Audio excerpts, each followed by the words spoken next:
जय हिंद। स्वागत है आपका हमारा इसी पाठशाला सेंटर यूट्यूब चैनल में। आज हम छत्तीसगढ़ के एक बहुत इंपॉर्टेंट टॉपिक करने वाले हैं जो आपके भूगोल के एक बेसिक होने वाला है। इसी से आपकी मिट्टी जल मिट्टी है ना।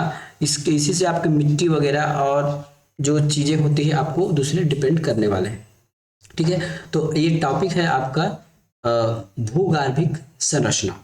भूगर्भिक संरचना का मतलब होता है कि छत्तीसगढ़ या फिर किसी भी स्थल का ऊपर जिस पर हम रहते हैं जिसको हम भूपर्पट्टी कहते हैं उसकी संरचना कैसी हुई है, वहां किस प्रकार के पत्थर मिलते हैं, किस प्रकार की चट्टानें मिलती है और उस चट्टानों में क्या पाया जाता है और वो चट्टान बने कैसे हैं, इस पर हम चर्चा करते हैं भूगर्भिक संरचना में। ठीक है, तो क्या कहा हमने, एक वृत्त बना लेता हूं ताकि आपको ये पृथ्वी मान के चलिए जिस पर हम पृथ्वी पर रहते हैं। ये कुछ मोटाई पर माना देखा जाए, है ना, चाहे 100-200 किलोमीटर चौड़ाई चौड़ाई या फिर आप 100 तक मानिए, 100 किलोमीटर चौड़ाई तक का, है ना, उतने हिस्से को हम क्या कहते हैं, भूगर्भिक संरचना कहते हैं। कि उसके ऊपर जो है कौन कौन से पत्थर हैं, किस प्रकार के पत्थर हैं और वो कैसे जन्म हुआ उस पत्थर का, उस पत्थर के बाद और कैसे पत्थर आए, किस प्रकार से चट्टानें आई, इस पर हम इसमें चर्चा करते हैं। ठीक है, तो सबसे पहले आज हम चर्चा करेंगे आर्कियन शेल समूह के ऊपर। इसके ऊपर कर करेंगे आर्कियन शेल समूह के ऊपर। तो आर्कियन क्या चीज है, देखिए नाम से ही पता है, आर्कियन का मतलब होता है पुराना। ठीक है, पुराना। तो ये उस समय की बात है जब पृथ्वी जो है बहुत गर्म थी। ठीक है, लावा कहीं जहां यहाँ कहीं से निकल रहा था, लावा अंदर से फूट रहा था। ठीक है, जब पृथ्वी बनने के कई वर्षों बाद लावा कई वर्षों तक, कई करोड़ों वर्षों तक अंदर से लावा फूटने लगा। जो मैग्मा होता है ना, मैग्मा से किसी छिद्र या दरार से हलचल होने की वजह से अंदर मैग्मा जो है बाहर आकर पूरे भूपर पट्टी में फैल गया।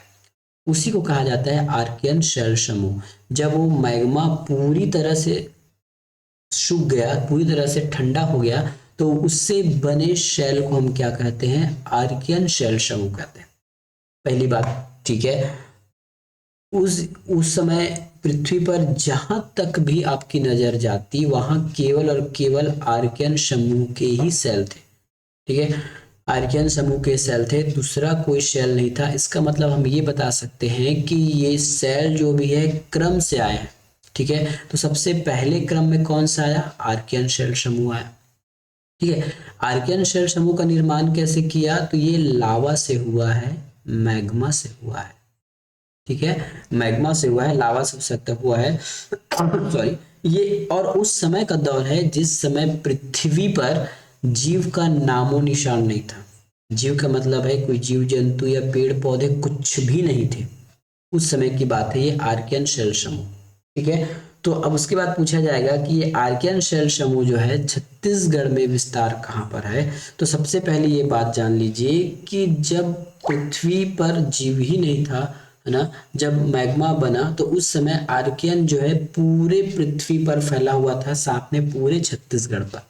लेकिन वर्तमान की बात करें तो वही आर्कियन सेल समूह टूट कर, फूट कर, रगड़ा कर, है ना, निक्षेप होकर अपना स्वरूप बदल लिया है। लेकिन सभी जगह स्वरूप नहीं बदला है। ठीक है, लेकिन सभी जगह स्वरूप नहीं बदला है। इसलिए अभी भी छत्तीसगढ़ के 50% हिस्से में हमको आर्कियन सेल समूह देखने को मिलते हैं। ठीक है, अब जानिए आर्कियन के बारे में। इस प्रकार की चट्टानें अन्य चट्टानों के लिए आधार का निर्माण करती है, मतलब ये बेस चट्टान है। इसी चट्टान में आगे परिवर्तन होकर अन्य प्रकार के चट्टानें बने हैं, और वो भी एक दो दिन में हुआ है, लाखों करोड़ों साल के अंतराल में ये सब चीजें होती है। ठीक है, इन चट्टानों का निर्माण पृथ्वी के ठंडा होने पर हुआ है। जैसे आर्कियन सेल समूह के चट्टान के कैसे हुए हैं, पृथ्वी के ठंडा होने पर हुए। तो इस प्रकार के चट्टान में आपको क्या क्या देखने के मिलते हैं, या फिर कौन कौन से चट्टान को हम आर्कियन सेल समूह का चट्टान मानते हैं, हम इसके यहाँ पे पहले नाम लिख लेते हैं। ठीक है, तो इसमें आ जाएगा आपका नीस ग्रेनाइट। ठीक है, नीस ग्रेनाइट, शिस्ट, सिस्ट। ठीक है, और उसके बाद है क्वाजर्ट। ठीक है, तो इतने प्रकार के शैलों को हम आर्कियन शैल समूह के अंतर्गत रखते हैं। ठीक है, यह भारत में पाया जाने वाला सबसे प्राचीनतम चट्टान है। क्या कहा हमने? भारत में पाया जाने वाला प्राचीनतम चट्टान है, जब से पृथ्वी पर मानव का अस्तित्व है ना, तब से आर्कियन क्रम की चट्टानें भी पाई जा रही है। मतलब उसके बाद जैसे मानव है, उसके बाद मानव आया, उसके उसकी उसी समय से या उससे पहले से भी हमको आर्कियन शैल समूह के चट्टानों को देखने को मिलता है। लेकिन इस चट्टानों का रूपांतरण बहुत ज़्यादा हो चुका है, इसलिए हम कभी कभी पहचान भी नहीं पाते हैं कि ये आर्कियन शैल समूह के चट्टान कहाँ पे है। ठीक है, अब अधिक इसमें समय व्यर्थ न करते हुए हम ये देखते हैं कि इसमें क्या क्या चीज। सबसे पहले देखते हैं कि छत्तीसगढ़ में कहाँ कहाँ पाया जाएगा। तो कुछ स्थान है, हमको यहाँ देखिए आर्कियन शैल समूह को ना डॉट से दर्शाया गया है। तो जहां जहां आपको डॉटेड दिख रहे हैं, ये हमारे छत्तीसगढ़ के शैल समूह है, या फिर छत्तीसगढ़ के स्थान पर पाए जाने वाले आर्कियन है।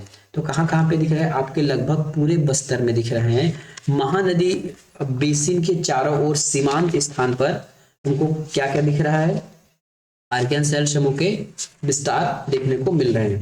ठीक है, आर्कियन शैल समूह के विस्तार हमको देखने को मिल रहे हैं। ठीक है, तो मेनली विस्तार अधिक कहाँ पर मिल रहा है? आपको बस्तर के पठार पर, बस्तर के पठार पर मिल रहा है। ठीक है, बस्तर के पठार पर मिल रहा है। पठार हो गया क्या? पठार, बस्तर के पठार पर मिल रहा है। जो महानदी है, महानदी के सीमांत में, ठीक है, महानदी के चारों ओर हमको देखिए, ये महानदी है, महानदी के चारों ओर ये हमको देखने को मिल रहे हैं। तो ये इसका विस्तार हो गया। ठीक है, चट्टान, ग्रेनाइट, फेल्सपार, क्वार्ट्ज आदि पाए जाते हैं। और एक विशेष रूप से हम ये देखें, विशेष, मैं एक विशेष बता रहा हूँ, विशेष ये है कि इसमें जीवाश्म नहीं पाए जाते। ठीक है, इसमें जीवाश्म का पूर्णतः अभाव रहता है। कारण क्या है? जब ये सेल बने उस समय पृथ्वी पर जीव था ही नहीं, तो जीवाश्म कहाँ से मिलेगा? ठीक है, इसमें जीवाश्म का सर्वथा अभाव होता है। इन चट्टानों में आपके लोहा, तांबा, मैग्नीज, अभ्रक, डोलोमाइट, शीशा, ये सारे चीज देखने को मिलते हैं। लेकिन आर्कियन क्रम के और कुछ विशेष प्रकार के चट्टानों में ये सब चीजें देखने को हमको मिलती है। मेनली इसमें हमको मिलता है आर्कियन शैल समूह में ना लौह धातुएं अगर अधिक मिलने को देखने को मिलती है, इसमें आर्कियन शैल समूह में। ठीक है, अधिकतर और ये जो आर्कियन शैल समूह के हैं, ये काले रंग के होते हैं। क्या रंग के होते हैं? काले रंग के होते हैं। ठीक है, यदि भारत की स्थिति में देखा जाए तो हम इसको क्या क्या नाम से जानते हैं? बंगाल नाइस, बुंदेलखंड नाइस, ठीक है, और नीलगिरी नाइस। तो इस प्रकार की कुछ चट्टानें हैं जिसको हम आर्कियन कल्प की चट्टानें कहते हैं। ठीक है, एग्जाम में आ जाएगा तो ये देखिएगा। एग्जाम में फिलहाल हमको छत्तीसगढ़ की स्थिति में बात करें तो इसमें आपको अधिकतर जो है शैल आर्कियन के मिलेंगे। साथ में इनमें आपको जो खनिज है उसमें आपको भी बहुत कम देखने को मिलता है इसमें खनिज। आगे चलते हैं। अब देखिए, धारवाड़ क्रम की चट्टानें आ गई। आर्कियन के बाद बना है धारवाड़। मैंने इसलिए बताया कि जो आर्कियन है वो सबसे पुराना है और सबका बेस है और सबका मदर है, वो सबकी माता जी है बाकी शैलों का। ठीक है, तो अब हम पढ़ेंगे धारवाड़ शैल समूह।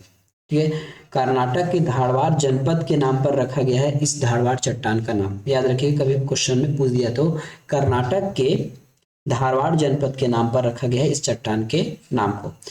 इस समूह की चट्टानों का जो निर्माण है आर्कियन क्रम के चट्टानों के रूपांतरण से हुआ है। ठीक है, इसका निर्माण कैसे हुआ है? आर्कियन, ठीक है, आर्कियन के रूपांतरण से निर्माण कैसा हुआ है? आर्कियन क्रम के चट्टानों के रूपांतरण से धारवाड़ शैल क्रम का निर्माण हुआ है। और इसमें भी हमारा जीवाश्म नहीं पाया जाता। ठीक है, इस चट्टानों में भी हमको जीवाश्म देखने को नहीं मिलते। मेनली अगर भारत की बात करें तो ये मिलेगा कहाँ कहाँ पे? भारत की बात करें तो आपको कर्नाटक, मध्य प्रदेश, झारखंड, मेघालय, राजस्थान, इन सभी चीजों में फैली हुई दिखती है। दूसरी बात, ये मध्य और जो उत्तरी हिमालय में भी ये पाई जाती है धारवाड़ क्रम की चट्टानें, उसके नीचे में। ठीक है, कहाँ पे? मध्य और उत्तरी हिमालय के नीचे भी ये धारवाड़ क्रम की चट्टानें आपको देखने को मिलती है। अब हम छत्तीसगढ़ के परिप्रेक्ष्य में देखते हैं। ठीक है, ठीक है, अब हमने तो यहाँ लिख दिया रूपांतरण से, लेकिन रूपांतरण हुआ कैसे होगा? तो उसके निष्ठ और शिष्ट है ना। निस्ट और शिस्ट हम दो प्रकार के पढ़े थे इसमें चट्टान, उसके अपरदन से, किससे बना है, उसके अपरदन से ये बना है। अपरदन मतलब उसके टूट कर घिस कर, है ना, एक अलग जगह में अलग ताप दाब क्रम से परिवर्तन होने के बाद बना है धारवाड़ क्रम के चट्टाने। ठीक है, धारवाड़ क्रम के चट्टाने। अब विस्तार देखते हैं, तो विस्तार ये आपको कहाँ मिलता है, दुर्ग में। ठीक है, दुर्ग संभाग के आपके चिल्फी में मिलता है ये, कहाँ पे, चिल्फी में, दुर्ग संभाग के चिल्फी में मिलेगा। रायपुर संभाग के आपके सोना खान में मिलेगा, सोना खान में। ठीक है, सोना खान के बाद आप कहाँ मिलेगा, ये आपके बीजा बस्तर में मिलेगा, बस्तर जहाँ आपका लौह अयस्क है वहां मिलने वाला। देखिए, तो धारवाड़ का कैसे ब्लैक ब्लैक होगा, ये देखिए, ये धारवाड़ है, ये धारवाड़ है, ये भी धारवाड़ है, ये भी धारवाड़, ये भी धारवाड़, ये चिल्फी घाटी, और ऊपर रामानुजगंज बलरामपुरगंज, यहाँ भी आपको धारवाड़ क्रम की चट्टानें देखने को मिलेगी। ठीक है, तो और लिखेंगे तो अगर और वितरण लिखना चाहे तो देख लिए, बुंदेलखंड के हिस्से में अगर चाहें तो रामानुजगंज, रामानुजगंज। ठीक है, उसके बाद अगर छत्तीसगढ़ के मैदान की बात करें तो छत्तीसगढ़ के मैदान में जहां जहां आपको मैदान की बात करें तो देखिए यहाँ पे चिल्फी में मिल रहा है, चिल्फी के साथ, चिल्फी घाटी के साथ कवर्धा, दुर्ग, गरियाबंद, बलौदा बाजार, बलौदा बाजार के आपके सोना खान में मिल रहा है। और दंतेवाड़ा की यहाँ पर दंडकारण्य की बात करें तो ये आपके कहाँ पे मिलने वाला है, जहाँ पे आपके लोहे वगैरह मिलते हैं। बस्तर संभाग के जगदलपुर, भानु प्रतापपुर, दंतेवाड़ा, मोहला, इस संभाग में आपको ये देखने को मिलते हैं। अब इससे संबंधित चट्टानों के बारे में आपको पूछा जाएगा। ठीक है, नाम लिखना है क्या, लिख लीजिए। दंडकारण्य में, दंडकारण्य के आपके बस्तर संभाग में मिलेगा जगदलपुर, जगदलपुर, जगदलपुर के बाद इसका और कहाँ पे मिलेगा आपको, दंतेवाड़ा है, दंतेवाड़ा, मोहला। ठीक है, यहाँ कुछ कुछ स्थानों में इसका देखने को मिलता है। अब इसमें चट्टाने क्या क्या होती है, तो चट्टाने में आपको मिलेगा स्लेट, स्लेट, स्लेट मिलेगी। स्लेट के बाद होता है क्वाजट, इसमें भी क्वाजट आपको मिलते हैं, क्वाजट। ठीक है, क्वाजट के बाद इसमें मिलेगा आपको माइकासिस, नीस और नाइस। ठीक है, नीस और नाइस। इस प्रकार के प्रश्न आपको देखने को नहीं मिलेंगे, बस एक प्रकार का इसमें प्रश्न बनेगा कि इसमें खनिजें क्या मिलती है। ठीक है, जीवाश्म तो रहता नहीं है, तो खनिज क्या मिलेगा इसमें, तो आपको मिलता है आपको लौह अयस्क, लौह अयस्क में आपका आ जाएगा टीन, टीन के बाद आ जाएगा इसमें लोहा, ये आपको लोहा मिलेगा, लोहा, टीन। ठीक है, लोहा, टीन, कोरंडम, कोरंडम। तो इस प्रकार की यहाँ पे क्या मिलती है, खनिज मिलने की संभावना रहती है। इस टॉपिक से आपको ये क्लियर हो जाएगा कि कौन कौन से, ठीक है, कौन कौन से, जैसे अब मैंने कह दिया कि लोहा हमारे दंतेवाड़ा में मिलता है। ठीक है, तो इसका मतलब ये है कि जो दंतेवाड़ा की जो भूमि है वो धारवाड़ क्रम की होगी। ठीक है, वो जो दंतेवाड़ा की भूमि होगी वो धारवाड़ क्रम की होगी। ठीक है, अब इसमें आपको कई बार तांबा, क्रोमियम, यूरेनियम, थोरियम, अभ्रक जैसे खनिज भी पाए जाते हैं। क्या पाए जाते हैं, तांबा। ठीक है, मतलब ये समझ के चलिए, जो बिना जीवाश्म वाले जो आपके खनिज है, जैसे कोयला, पेट्रोलियम, बॉक्साइड, इसको अगर छोड़ दिया जाए तो बाकी जितने भी खनिज है वो हमारे धारवाड़ क्रम के सेल समूह से मिलते हैं और इसमें अधिक खनिज मिलते हैं, चूना, चूना को भी छोड़ के। ठीक है, चूना, लोहा, सॉरी, चूना, कोयला और पेट्रोल, इन सभी को अगर छोड़ दिया जाए तो अधिकतर जो हमारे खनिज है वो धारवाड़ शैल के चट्टानों पर मिलते हैं। ठीक है, धारवाड़ शैल के चट्टानों पर मिलते हैं। यह शैल क्रम खनिज संसाधनों से अधिक पूर्ति है, मतलब सबसे ज्यादा खनिज मिलने वाली चट्टानें क्या है, हमारे धारवाड़ क्रम की चट्टानें। अगला आप चलते हैं कडप्पा शैल समूह की ओर। ठीक है, क्या है, कुड़प्पा शैल समूह। अब कुड़प्पा शैल समूह क्या है, इसको हम थोड़ा सा समझ लेते हैं, फिर उसके बाद देखिएगा। कुड़प्पा क्रम की जो चट्टानें हैं, है ना, 600 मिलियन से 1400 मिलियन वर्ष की प्राचीन है। ठीक है, कुड़प्पा शैल क्रम की जो चट्टानें हैं ये आपके 600 मिलियन से 1400 मिलियन वर्ष पुरानी है। ये उल्टा चलता है ना, याद रखिएगा, 600 मिलियन से 1400 मिलियन वर्ष की पुरानी है। इस चट्टान का जो निर्माण है धारवाड़ के बाद बना है। ठीक है, इस चट्टान का जो निर्माण है धारवाड़ के बाद बना है, इसके बाद बना है, धारवाड़ क्रम के चट्टान के बाद बना है। अगला हम देखते हैं, धारवाड़ युग की चट्टानों के समय साथ साथ विभिन्न जलीय क्रियाएं द्वारा कट छट कर समुद्री एवं नदियों के नीचे घाटियों में जमा होती रही। बाद में इन्हें एकत्र निक्षेपों से चट्टानों के रूप में ग्रहण किया गया। कुछ नहीं किया गया। अब देखिए यहाँ पे ये कडप्पा क्रम की चट्टान आपको छत्तीसगढ़ के मैदानी एरिया में ज्यादा देखने को मिल रही है। अब इसका निर्माण समझते जाइएगा तो आपको आसानी से समझ आ जाएगा। सबसे पहले हमने जैसे बताया था कि सभी जगह आर्कियन की चट्टानें थी। आर्कियन के बाद आया धारवाड़, तो सभी जगह क्या मिल रहा था, हमारा धारवाड़ मिला था। उस धारवाड़ क्रम के चट्टानों में नदी का कटाव हुआ, जहाँ पे जल अधिक होता है वहां पे जो जल है उसके नीचे को खोद खोद कर, है ना, उसमें पाए जाने वाले चट्टान को खोद कर या फिर उसको काट कर, है ना, यहाँ पे पाए जाने वाले चट्टान को खोद कर या काट काट कर किसी नदी के आसपास यहाँ पे इसको जमा कर रही थी। नदी के आसपास क्या कर रही थी, इसको जमा कर रही थी। ठीक है, नदी के आसपास या फिर अन्य स्थान पे ले जाकर ये जमा करने लगी। ठीक है, ये देखिए ये जो महानदी का मैदान है, यहाँ सबसे ज्यादा आपको नदी देखने को मिलेगी। जो महानदी का बेसिन है उसमें सबसे ज्यादा नदियां हैं। इसी वजह से महानदी बेसिन में हमको कडप्पा क्रम की चट्टान देखने को मिल रही है। क्यों? क्योंकि जलीय काट छांट की वजह से वहां की चट्टानें एक जगह से टूट कर दूसरी जगह पर जाकर जमती गई और उसका रूपांतरण हो गया किसमें, कुड़प्पा क्रम की चट्टान में। यदि निर्माण पूछा जाए तो कैसा हुआ इसका, जलीय काट छांट। क्या लिखेंगे इसमें, जलीय काट छांट की वजह से, जलीय काट छांट की वजह से कडप्पा क्रम की चट्टानों का निर्माण हुआ है। ठीक है, अब इसका नाम कई बार पूछ दिया जाता है तो कुड़प्पा रखा कहाँ गया है, तो कुड़प्पा क्रम की चट्टान है जो आंध्र प्रदेश के कुड़प्पा जिला है। आंध्र प्रदेश की एक कुड़प्पा जिला है, उसी कुड़प्पा जिले के नाम पर इस शहर का नाम रख दिया गया है। ठीक है, कुड़प्पा जिले में यह चट्टान अर्धचंद्राकार विशाल रूप से फैले हुए हैं। ठीक है, अब इसमें खनिज मिलते हैं, कौन कौन से खनिज हैं, तो इसमें मेनली आपका मिलता है चूना। इसी वजह से महानदी बेसिन में जितने भी प्लांट हैं, ठीक है, वो आपके चूने के लिए बेस्ट है। जैसे बलौदा बाजार हो गया, रायपुर है, जामुल है, ये आपके चूना फैक्ट्री या फिर सीमेंट फैक्ट्री के लिए जाना जाता है और यहाँ चूना सबसे ज्यादा मिलता है इस प्रकार के चट्टानों पर। ठीक है, इस प्रकार के चट्टानों पर सबसे अधिक चूना मिलता है। और यदि आप गांव में रहते होंगे आप कहीं भी, तो आपको ऊपर का सरफेस तो पूरा मैला दिखता होगा, लेकिन ऊपर के सरफेस पर हम बात नहीं कर रहे हैं। ऊपर के सरफेस के नीचे जो चट्टानें हैं उस पर हम बात कर रहे हैं। ठीक है, उस पर हम बात कर रहे हैं। ठीक है, अब चूना कहाँ कहाँ मिलता है देखिए, तो कुड़प्पा चैन, ये देखो कुड़प्पा, तो यह लाइनिंग देखिए, यहीं पे कुड़प्पा क्रम की चट्टान है।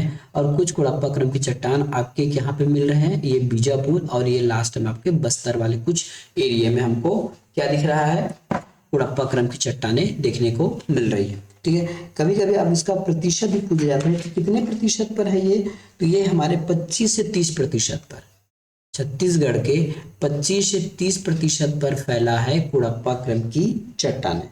ठीक है, विस्तार देखा जाएगा तो महानदी बेसिन, एक लाइन में लिख दीजिएगा, महानदी बेसिन, महानदी बेसिन में, महानदी बेसिन में इसका विस्तार देखने को मिलता है। ठीक है, महानदी बेसिन में इसका विस्तार देखने को मिलता है। खनिज में चूना पत्थर, डोलोमाइट। ठीक है, चूना पत्थर के बाद यहां लिख लीजिए डोलोमाइट, ये डोलोमाइट। ठीक है, अब शैल समूह पढ़ने से एक फायदा होता है कि कौन से जिले में या फिर कौन से स्थान पर कौन सी पत्थर या फिर कौन से चीजें मिलने की संभावना होती है। इससे हमको स्पष्ट पता चल जाता है कि उस स्थान विशेष पर किस प्रकार की चट्टानें पाई जा रही है और उस पर किस प्रकार की खनिज मिलने की संभावनाएं रहती है। ठीक है, तो इस चट्टान पर भी जीवाश्म का अभाव रहता है। ठीक है, इस प्रकार के चट्टानों में भी जीवाश्म नहीं पाए जाते। ठीक है, इस प्रकार के चट्टानों में भी जीवाश्म नहीं पाए जाते हैं। अब हम चलते हैं नेक्स्ट की ओर, विंध्यन शैल समूह। विंध्यन क्रम की जो चट्टानी है, विंध्यन चट्टानों का निर्माण कुड़प्पा चट्टानों के बाद हुआ है। हम एकदम लाइन से पढ़ा रहे हैं ना, इसका जो निर्माण है कुड़प्पा के बाद हुआ है।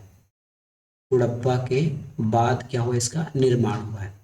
सबसे पहले देख लीजिए क्या विंध्यन क्रम हमारे यहाँ है क्या, तो विंध्यन क्रम शैल समूह हमारे छत्तीसगढ़ में नहीं पाया जाता। फिर भी थोड़ा बहुत जान लें इसके बारे में। विंध्यन शैल समूह का जो निर्माण है कडप्पा चट्टानों के बाद हुआ है। इसका नामकरण विंध्याचल के नाम पर रखा गया है। इसका जो नाम है विंध्याचल के नाम पर रखा गया है, जिसका विस्तार पश्चिम में चित्तौड़ से लेकर सासाराम तक है ये। ठीक है। चट्टान जल निक्षेप के फलस्वरूप निर्मित परतदार चट्टान से बने हुए हैं। अवसादी चट्टानों की या फिर अवसाद की वजह से इस विंध्यन क्रम की चट्टानों का निर्माण हुआ है। क्योंकि छत्तीसगढ़ में इसका तो देखने को नहीं मिलता, इसलिए हम देखेंगे कि यहाँ पे नहीं मिलता। फिर भी अधिकतर अगर कोई एग्जामिनर अगर कोच के पूछ दिया जाए तो आप बता दीजिएगा कि निम्न विंध्यन से संबंधित है। हमारे यहाँ छोटा सा क्या मिलता है, निम्न विंध्यन, निम्न विंध्यन शैल समूह हमारे यहाँ पाया जाता है, वो भी ना के बराबर। अगला हम चलते हैं गोंडवाना शैल समूह। क्या शैल समूह आ गया अगला, गोंडवाना शैल समूह। अब गोंडवाना शैल समूह के बारे में समझते हैं कि गोंडवाना शैल समूह क्या है। विंध्यन क्रम की चट्टानों के बाद बना है, काफी समय बाद बना है गोंडवाना शैल समूह। ठीक है। विंध्यन क्रम की चट्टानों के निर्माण के काफी समय बाद क्या बना है, निर्माण गोंडवाना शैल समूह। अब बना कैसे, इस पर देखिएगा। ठीक है। तो उस समय जितने पृथ्वी पर हलचल होना था वो हो चुका था, उस समय ज्यादा हलचल हो नहीं रहा था। लेकिन क्या हुआ था, कुछ सक्रिय जो नदी घाटी है वहां पदार्थ एक के ऊपर एक जम रहे थे। ठीक है। कुछ हर्सिनियन हलचल हो रही थी थोड़ा बहुत। उसमें क्या हुआ, नदी के जमाहट या फिर नदी के आसपास जहां भी नदी है, सागरी स्तर है या नदियां हैं, उसके ये जैसे मैं नदी मान लेता हूँ, है ना। तो नदी के आसपास कुछ चीज इसमें दब रही थी, कुछ चट्टानें बन रही थी। इसमें जीव जंतु, पेड़ पौधे, मछलियां, सागर के ये सब एक के ऊपर जम रहे थे। यही बाद में ताप दाब क्रम के बाद, बहुत ज्यादा दबने के बाद, करोड़ों वर्ष बाद क्या बन गया, गोंडवाना शैल बन गया। ठीक है। कैसे बना ये चीज पता चल गया ना। और लगभग ये कहाँ आपको मिलता है, आपको प्रायद्वीपीय भारत में मिलेगा आपको ये। ठीक है। प्रायद्वीपीय भारत मिलेगा। प्रायद्वीपीय भारत में दामोदर घाटी की ये चट्टानें, राजमहल की चट्टानें और महानदी घाटी, महानदी श्रेणी, गोदावरी, वेनगंगा, इन सब नदियों के आसपास आपको गोंडवाना शैल समूह के विस्तार देखने को मिलते हैं। कैसे बना पता चल गया, क्योंकि उस समय हलचल हो नहीं रहा था।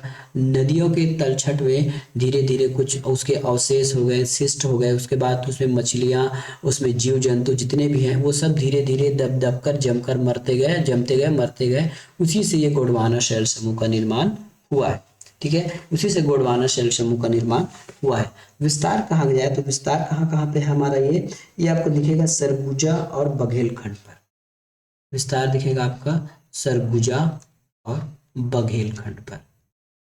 ठीक है। सरगुजा और बघेलखंड पर इसका हमको देखने को मिलेगा। अब छत्तीसगढ़ में तीन प्रकार के हमको क्या मिलते हैं, गोंडवाना शैल समूह मिलते हैं। ऊपरी गोंडवाना, मध्य गोंडवाना और निचली गोंडवाना। ठीक है। ऊपरी गोंडवाना, निचली गोंडवाना, सॉरी मध्य गोंडवाना और निचली गोंडवाना, ये तीन प्रकार के वितरण इसमें देखने को हमको मिलते हैं। ठीक है। जहां पानी इधर उधर रुकता जाता है वहीं पर ये गोंडवाना शैल समूह का विस्तार होता है।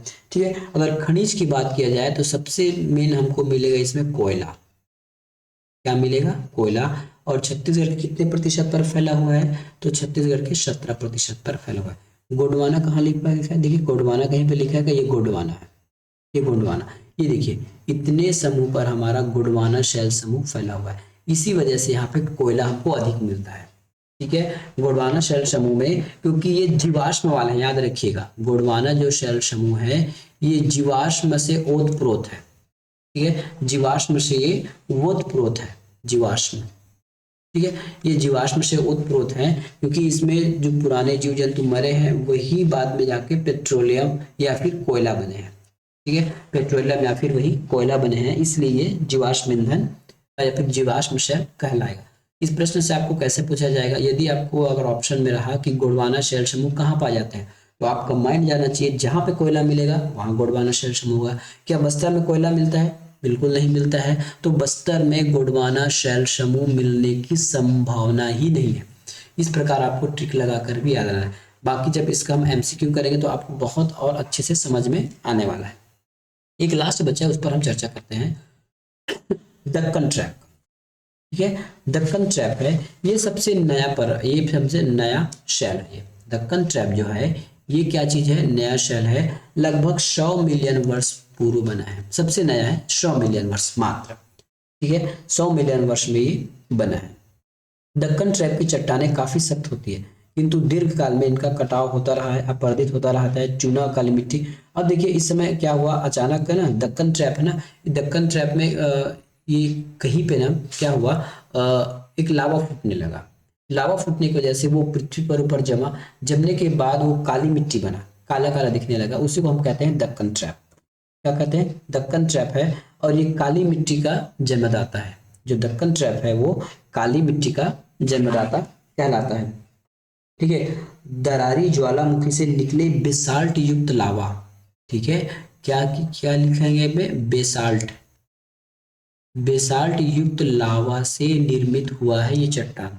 और क्योंकि बेसाल्ट युक्त लावा है, इस वजह से यहाँ पे काली मिट्टी देखने को आपको मिलेगी। क्या देखने को मिलेगी, काली मिट्टी देखने को मिलेगी। इसे को हम कपासी भी बोलते हैं, इसी को क्या कहा जाता है, कपासी। अब देखिए ये कहाँ पे लिखा हमारा दक्कन ट्रैप, ये देखिए जहाँ पे आपका डॉट डॉट है ये दक्कन ट्रैप आपको देखने को मिलेगा, यहाँ पे दक्कन ट्रैप, इस प्रकार से ये दक्कन ट्रैप है। ठीक है, ये क्या चीज है हमारे, दक्कन ट्रैप।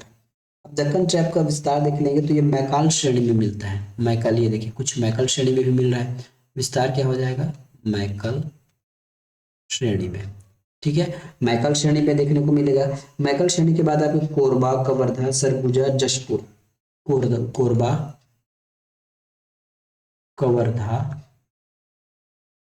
कवर्धा और जशपुर में।